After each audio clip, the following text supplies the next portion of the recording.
Part 1: The Fall Before the World. The lights of Madison Square Garden blazed down like a crown of fire, reflecting off the polished belt of gold in his hands. The crowd roared, tens of thousands of voices fusing into one deafening hymn of victory. Camera flashes burst like fireworks. His name echoed across the arena again and again. Champion! Champion! Champion! For 10 years, Michael Hartman had been the face of strength, discipline, and honor. 10 years of dominance, 10 years of sacrifice, 10 years of being more than a fighter. He was a symbol, a role model, the embodiment of the perfect American dream. And not only inside the cage. At home, he was a devoted husband to Emily, the woman who had been with him long before the fame, long before the millions. Together they had built a family that people envied. 2 children, a home that smelled of fresh-baked bread and laughter, and an image so flawless that journalists often called them America's golden couple. He wasn't just winning fights, he was winning life itself. But as he stood in the center of the arena, belt lifted high, he had no idea that less than a year later, the world would know him not as a champion, but as a betrayer. That the name, Michael Hartman, would no longer summon cheers, but disgust. That one night in America, one night of weakness, would erase everything. The first whispers of downfall came not in the cage, but in the silence of his own heart. Fame is a strange thing. It doesn't break you suddenly, it erodes you slowly. A photo here, a late-night message there, a drink too many after a win. Michael told himself he was still in control, that temptation was beneath him. And for a decade it was true. Until that trip. Until that vacation. It was supposed to be harmless. A few weeks away from training, a retreat after his latest title defense. Emily had stayed behind with the children. Their son had exams, their daughter had ballet rehearsals. Go, rest, recharge, she had said with her gentle smile. We'll be waiting when you come back. She had trusted him. And trust, Michael would soon learn, was heavier than any championship belt. Miami nights are dangerous for men who are already adored by millions.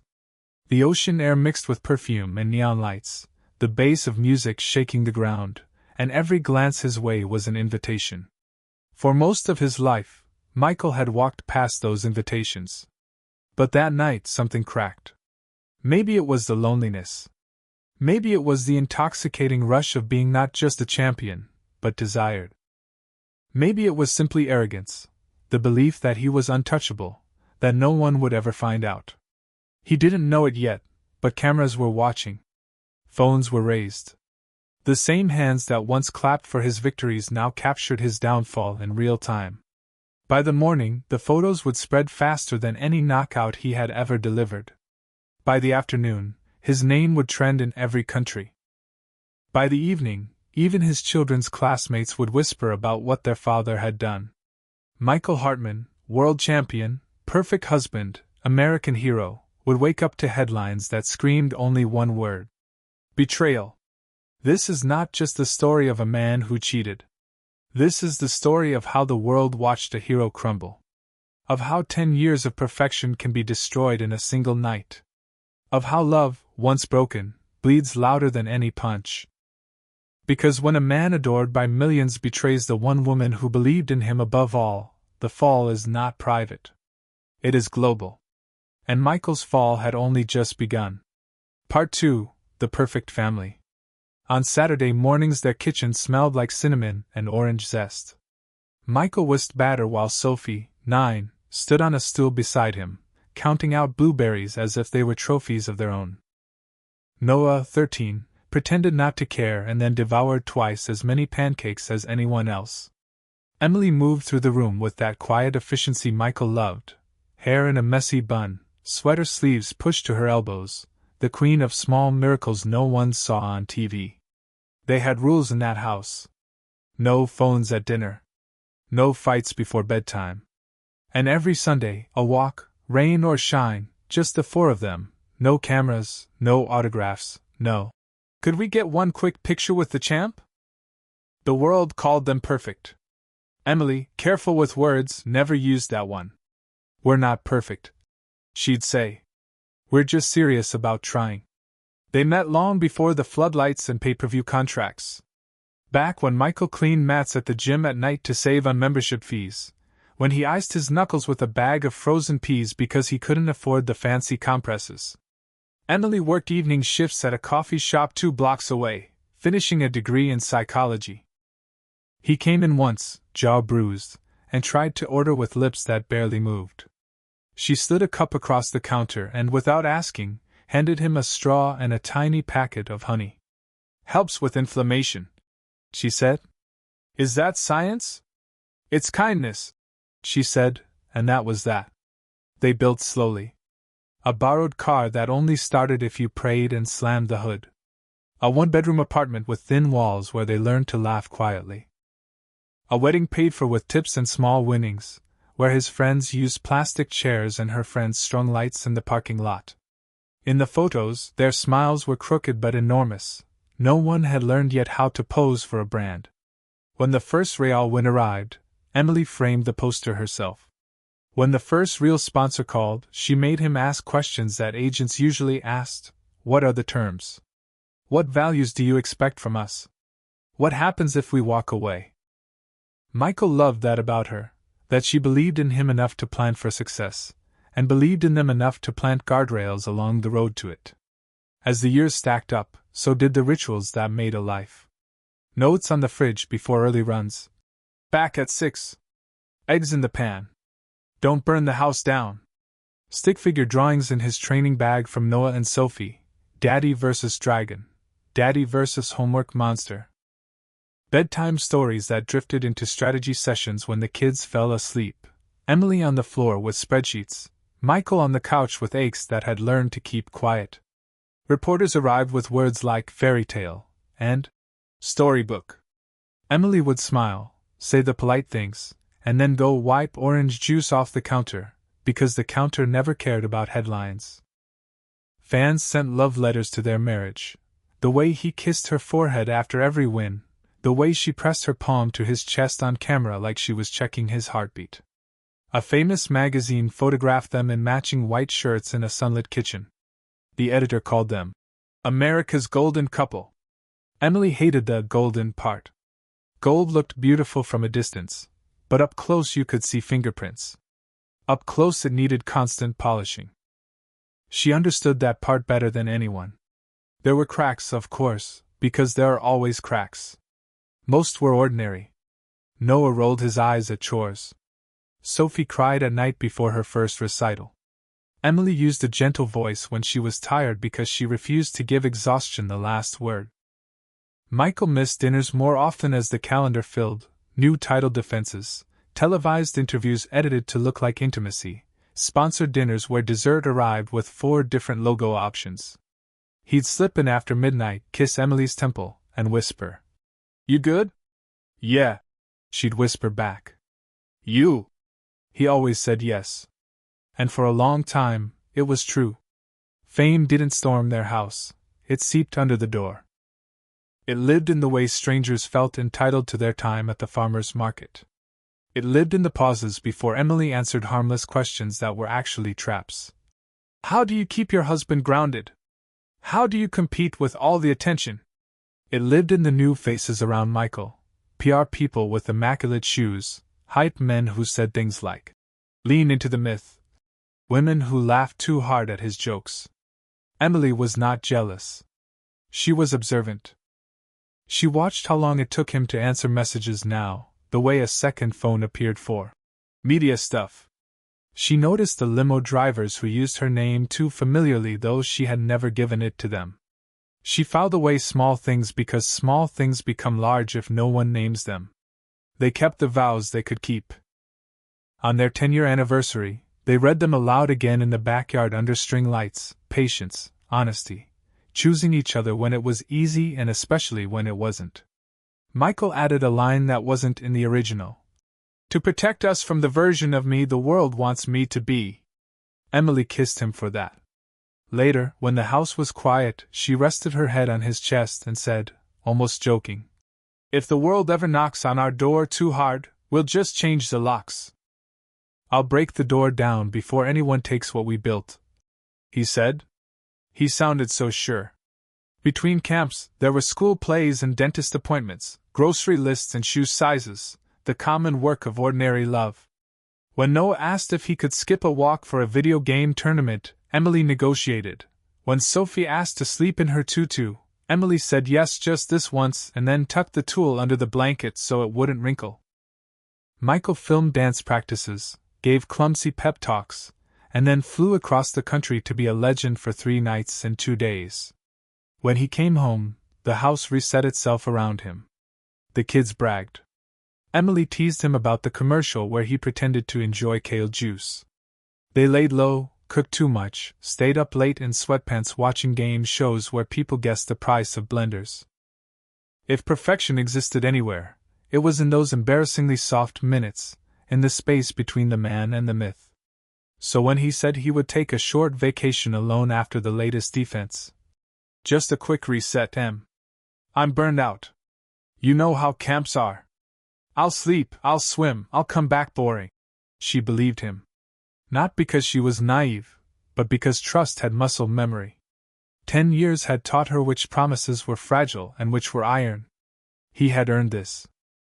They had earned this. And the kids had finals and rehearsals. The timing was terrible to uproot everyone. Go, she said, squeezing his hand.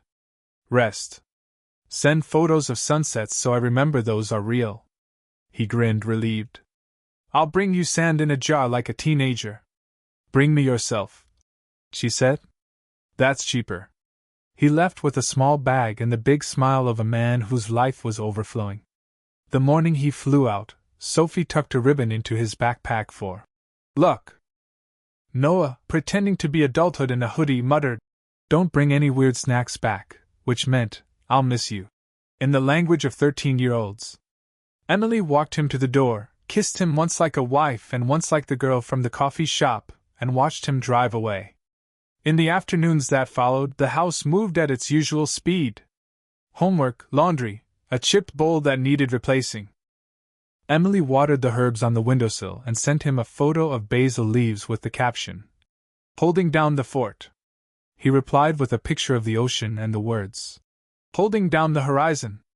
At night, when the kids were asleep, she read on the couch and left the porch light on longer than necessary. It wasn't worry, it was habit. Michael had always come home to a lit path. Every fighter needs a way back to what matters. And outside, beyond their small circle of light, the world waited, as it always did, with curiosity and cameras. The headlines had not yet been written. The judgment had not yet found its voice. Emily slept with one arm across Sophie's pillow. She'd crawled into Mom's bed after a rehearsal, and dreamed of the parking lot wedding lights, of vows said with cheap rings and expensive hope. She dreamed a simple dream, that love could outwork gravity forever. In the morning, she woke to the familiar rituals, the kettle, the lunch boxes, Noah searching for a missing shoe like it had joined a witness protection program. She did not know that somewhere far from her kitchen, far from cinnamon and orange zest, someone had already lifted a phone and pointed it at her husband. Perfect families do not exist. But they do exist long enough to teach you what is worth losing sleep over. Emily would learn the rest soon. Part 3. The Champion and the Spotlight. The first time Michael's fist lifted a world title belt, he thought of Emily's smile. He thought of the coffee shop where she had handed him honey packets, the nights of frozen peas pressed against swollen knuckles, the promises they had whispered when no one was listening. For a moment, under the floodlights, he wasn't a gladiator. He was a husband carrying both of their dreams in his hands. But dreams don't stay private when the world begins to chant your name. The rise had been meteoric. Every victory replayed on screens from Vegas to Tokyo. Endorsements arrived faster than fight offers, sports drinks, sneakers, even a cologne commercial where they dressed him in a tuxedo he could barely breathe in. He laughed at himself in the mirror, but the campaign made millions. Emily teased him about smelling like pine and ego. The kids showed the ad to their teachers.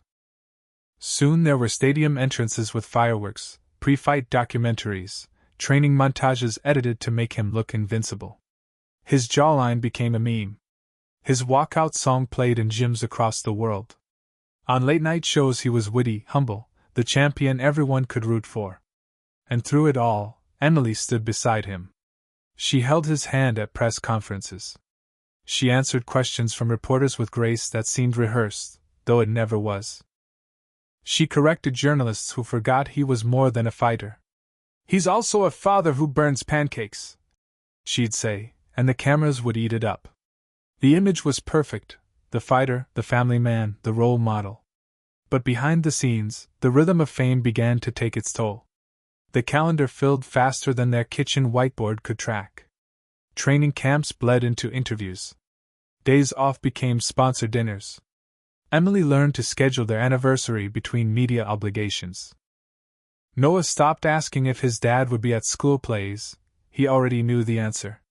Sophie drew pictures of him with airplane wings because Daddy lives in the sky. Michael hated missing those things. But each time he defended his belt, the roar of the crowd washed the guilt clean. Every time his hand was raised, he told himself he was doing it for them, for the mortgage, the college funds, the life he and Emily had once only imagined. He convinced himself that absence was love in another form. Still, the temptations grew louder. Fame doesn't whisper, it shouts. At after-parties, women leaned too close when they congratulated him. At sponsor events, executives slapped his back and told him he could write his own rules now. Publicists whispered about branding opportunities, power couple appearances, joint magazine covers. Emily, steady as always, reminded him that the family came first. "Don't believe the myth," she told him once after a press junket. "You're a man, not a headline." "I know," he said. But he didn't always act like he knew. Inside the cage, Michael fought like a storm. Outside it, cracks appeared. He was photographed at parties Emily didn't attend. He laughed too hard at jokes from women he barely knew. Online forums speculated about the champ's double life. Michael brushed it off. Emily trusted him, the kids adored him, the sponsors lined up. Surely that was proof the rumors meant nothing. But arrogance is a subtle poison. Each cheer felt like permission. Each spotlight a reminder that the world wanted more of him than he could give. He told himself he was immune, that loyalty was his armor. Until the night in Miami. He had defended his title in Las Vegas only weeks before, a grueling 5-round war that left his body aching. Emily urged him to take a break, to recharge. The kids had school, so he went alone. A few days, he promised. Sunsets, quiet, maybe fishing. No cameras, no chaos. But Miami was never quiet. The city pulsed with neon and heat. Everywhere he walked, people recognized him. Some asked for selfies, some shouted his name from across the street, others invited him to clubs with VIP tables already waiting. He told himself he was just blowing off steam. One night wouldn't hurt. One night wouldn't erase 10 years. He was wrong. The nightclub was alive with bass that rattled his ribs. Lights swept the room like search beams. Women flocked to him, their eyes glittering with recognition. He ordered drinks he didn't need, laughed louder than he felt, pretended the emptiness in his chest was celebration. And then she appeared. Tall, sharp smile, eyes that said she knew exactly who he was. She didn't ask for an autograph. She didn't ask about his training. She treated him like a man, not a myth. That was the hook. The cameras caught them before he even realized anyone was watching. A phone lifted in the corner. A flash disguised as strobe light. A moment of weakness crystallized in pixels. By morning, the image would be everywhere. By afternoon, hashtags would trend worldwide. By evening, sponsors would call his agent demanding answers. And back home, Emily would open her phone, surrounded by the smell of cinnamon and orange zest, and see her husband with another woman. The world that once worshipped him was about to turn. Part 4: The Fatal Vacation. The hotel balcony overlooked the Atlantic. Waves crashed with mechanical rhythm, as if the ocean itself kept time for the city's endless parties. Michael leaned on the railing, sunglasses hiding bloodshot eyes, the taste of last night still clinging to his mouth. He told himself he was fine. He told himself no one knew. But Miami never forgets. And Miami never keeps secrets. It had started with a drink then too, then the kind of reckless laughter that comes when you're recognized everywhere you go. The woman, her name was Alyssa, moved with the confidence of someone who had lived her whole life under flashing lights. She didn't ask about his wife. She didn't mention the children. She only leaned closer, her perfume mixing with the smoke of the room, her hand brushing his as if daring him to remember he was human, not a symbol. He should have walked away.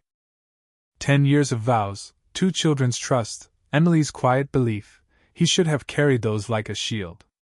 But the music was loud, his veins buzzed with alcohol and ego, and for the first time in years he felt anonymous, like the world owed him a night off from perfection.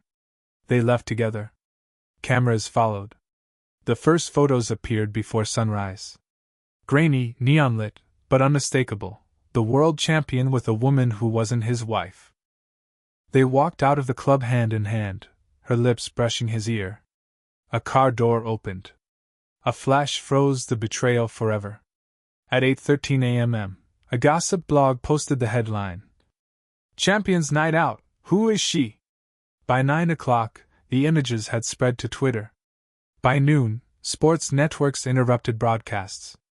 Commentators, who only yesterday praised his discipline, now debated his morals. By evening, late-night comedians built monologues around his downfall. The hashtags burned across every platform. Hashtag Golden Couple No More. Hashtag Betrayal in Miami. Hashtag From Champion to Cheater. In Connecticut, Emily sat at the kitchen table, phone buzzing endlessly. At first she thought it was congratulations for Michael's recent win. Then she opened one of the links. The screen showed her husband's arm wrapped around another woman. Her stomach turned cold. Sophie ran through the kitchen chasing the dog. Noah slouched on the couch with his headphones. Emily held the phone like it was poison. Her world, the house, the kids, the carefully built trust, spun on an axis she didn't recognize. She didn't cry. Not yet. She simply set the phone face down, walked to the sink, and turned on the water. The sound of the faucet masked the pounding in her ears. Michael woke to chaos. His phone vibrated with hundreds of missed calls. His manager, his coach, his publicist, friends who didn't know what to say but felt compelled to call anyway. The headlines glared back at him. The photos were sharper than memory. Panic clawed at his chest. He told himself it wasn't real, that maybe they could spin it, that maybe Emily hadn't seen. But deep down, he knew the truth. The world had already seen. And the world never unsees. He dialed Emily's number. No answer. He tried again. Voicemail. Again. Nothing. The silence was worse than any punch he had ever taken. By the second day, news vans parked outside their home. Reporters shouted questions while Emily ushered the kids into her sister's car. Neighbors peeked through blinds. Social media exploded with outrage. Fans burned his jerseys on live streams. Sponsors released statements about reevaluating partnerships. The perfect family was now a headline. The champion was now a villain. And Emily, who had once told him that if the world knocked too hard they would change the locks, now locked the door against him. Michael walked the Miami shoreline that night, barefoot, hat pulled low. The same waves that had felt freeing now mocked him. He had traded a decade of loyalty, trust, and love for one night he could barely remember. The realization struck with merciless clarity. He wasn't untouchable. He wasn't immortal. He was just a man who had broken the one promise that mattered most. And now the whole world knew it. Part 5, The Exposure. The storm hit harder than any punch Michael had ever taken. By Monday morning, his face wasn't just on sports channels, it was everywhere. Morning talk shows, celebrity gossip panels, podcasts, late-night comedians. The same images repeated in an endless loop, Michael with Alyssa, his arm around her waist, her lips brushing his ear. Headlines screamed betrayal with merciless creativity. From hero to hypocrite. The golden couple shattered. World champion, world's worst husband? The world didn't just watch, it judged. In Connecticut, reporters camped outside the Hartman house. Microphones and cameras crowded the driveway, their voices rising the moment the front door cracked open. "Emily! Did you know? Will you leave him? How are the children coping?" Emily kept her head down, guiding Noah and Sophie toward her sister's waiting car. Sophie clutched her backpack like a shield.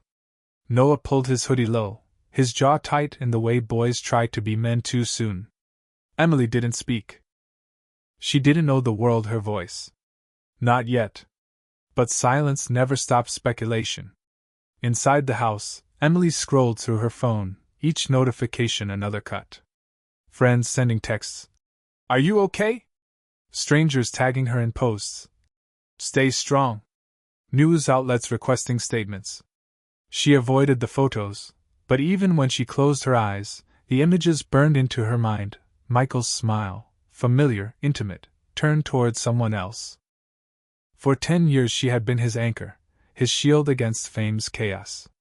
And now the world asked if she would forgive him, as if forgiveness was a public event, as if her pain was theirs to dissect. She turned the phone face down. The house was quiet except for the hum of reporters outside.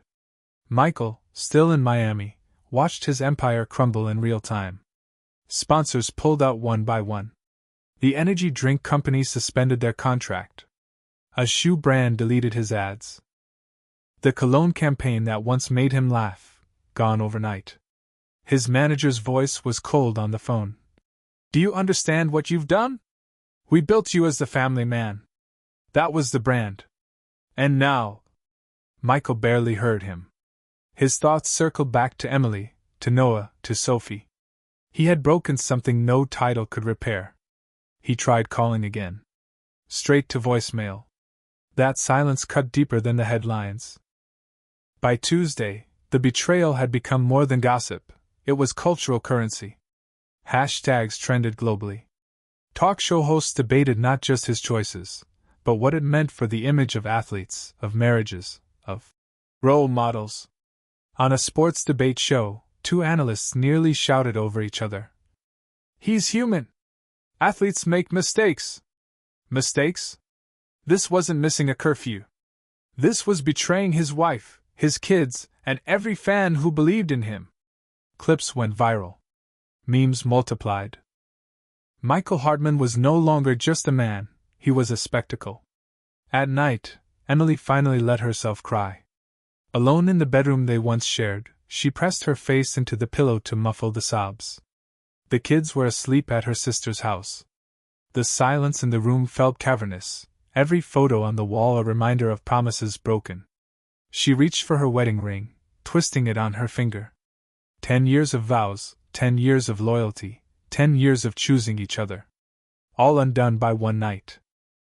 The pain was private. But the humiliation belonged to the world. Michael sat in his hotel room, staring at the belt lying on the dresser. The gold gleamed, but it looked hollow. He touched it with trembling hands, remembering the roar of the crowd, the feeling of invincibility. Now the same crowd jeered his name. The same world that crowned him champion now crowned him traitor. And in the space between those two titles, he realized what he had truly lost. Not contracts. Not fans. Not even the belt. He had lost Emily. He had lost the trust of Noah and Sophie. He had lost the home where cinnamon and orange zest filled Saturday mornings. For the first time in his career, Michael Hartman had no fight left in him. Part 6: The Fall and Consequences. The silence inside the Hartman house was heavier than any roar Michael had ever heard in an arena. Emily's car was gone. The children's shoes, usually scattered near the door, had been packed into bags. Only the echo of absence remained. Michael returned from Miami in a rented SUV, baseball cap pulled low, sunglasses failing to hide the shame etched into his face. Paparazzi swarmed the driveway, flashes popping like fireworks of disgrace. He didn't speak, just shoved through the crowd and shut the door behind him. The house smelled wrong. Not of cinnamon or orange zest, not of Emily's lavender candles. It smelled like dust and loneliness. On the kitchen table, Emily had left a note. Short. Measured. Devastating. Michael. The kids and I need space. They don't deserve to answer for your choices. Neither do I, E. No accusations? No anger.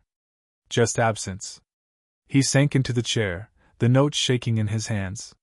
He had been hit by champions, broken ribs, split skin, but nothing compared to the hollow pain of that page. The fallout came fast. Sponsors didn't just walk away, they ran. One by one, contracts dissolved. His bank account, once overflowing, began to bleed. A documentary crew that had been filming a decade of dominance series packed up without a goodbye. Colleagues distanced themselves. Fighters he once mentored posted vague tweets about respecting your family. Coaches refused interviews. Even his own gym asked him not to show up for a while. Too much media heat. The empire built over 10 years crumbled in 10 days. Meanwhile, Emily filed for separation. She didn't parade herself on talk shows. She didn't grant interviews. She moved into her sister's house with Noah and Sophie, shielding them from the chaos as best she could. But kids aren't blind. Noah heard classmates whisper, "Your dad's a cheater." Sophie overheard parents at ballet practice. Poor girl, what an example. One night, Noah finally asked the question Michael had dreaded most. On a phone call, his voice cracked between boy and man. "Why, Dad? Why'd you do it?" Michael opened his mouth, but nothing came out. How do you explain weakness to a child who saw you as invincible? How do you confess that you weren't protecting the family, you were destroying it? Noah hung up before he could answer. The media frenzy eventually slowed, as it always does. New scandals arrived, new stars fell. But for Michael, time didn't heal, it hollowed. He trained alone in the gym, echoes replacing cheers. He walked streets where strangers once begged for selfies, now they turned their heads. He scrolled through old photos of family vacations, anniversaries, bedtime stories, each one a reminder of what he had traded for a night he barely remembered. The belt sat in the corner of his living room, gathering dust. Gold meant nothing when no one was there to share it. One evening, he stood outside Emily's sister's house. He didn't knock. Through the window, he saw Sophie twirling in her tutu, Emily laughing softly as she fixed the ribbon in her hair. Noah sat on the couch, pretending not to care, though his eyes flicked toward his mother for reassurance. It was everything Michael had lost: warmth, trust, family. He turned away before they saw him. The world still called him champion in record books, but in life he was something else. A cautionary tale. A reminder that no one, not even heroes, are immune to ruin. He had once promised Emily that if the world knocked too hard, they would change the locks. But in the end, it wasn't the world that broke the door. It was him. And some doors, once broken, never open again. Don't forget to like, subscribe, and share. We've got plenty more stories coming your way.